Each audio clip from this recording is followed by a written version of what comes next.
কাঁঠালিয়ার জমিদার মতিলাল বাবু নৌকো করে বাড়ি ফিরছিলেন। সঙ্গে ছিল তার স্ত্রী ও মেয়ে। দুপুরবেলা নদী তীরে নৌকো থামিয়ে রান্না বান্না হচ্ছিল। মতিলাল বাবু বসে বই পড়ছিলেন। এমন সময় তারাপদ এসে উপস্থিত হলো। বাবু, তোমরা যাচ্ছ কোথায়? কাঁঠালিয়ায়।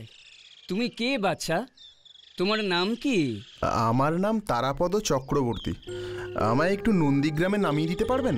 আহা, ভারী সুন্দর তো ছেলেটি, দেখলেই আদর করার ইচ্ছে হয়। নিশ্চয়ই বাবা, তুমি স্নান করে এসো, এখানেই আমরা খাওয়া দাওয়া করব। ওদিকে তো রান্না বান্না হচ্ছে, আমি একটু ওদিকে যাই। যাও যাও।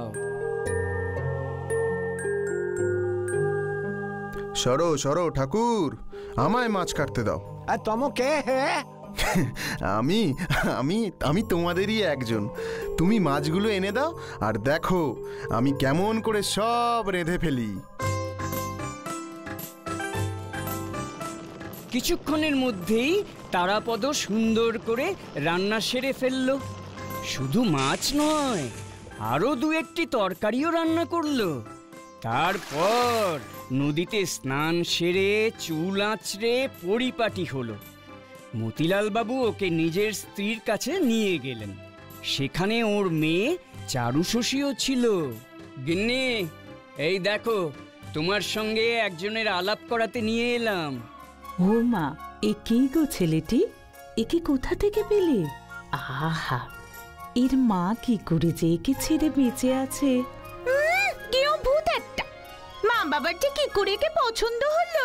আহারে, ছেলেটার মুখটা একেবারে শুকিয়ে গেছে।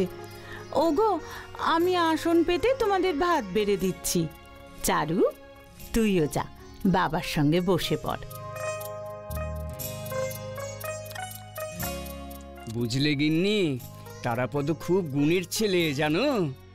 এসে মাত্র মাছ আরো কত কি রেঁধে ফেললো, আর কি সুন্দর স্বাদ হয়েছে সেগুলোর, খেয়ে দেখো। হুমা, সে কি গো? নে চারু, খেয়ে দেখ। না, আমি মাছ খাবো না, আমায় শুধু ডাল দাও।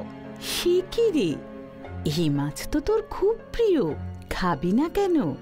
খাবো না, আমার ইচ্ছে। তারাপদ, তোমার মা নেই? আছেন। তিনি তোমাকে ভালোবাসেন না? ভালোবাসবেন না কেন, খুব ভালোবাসেন।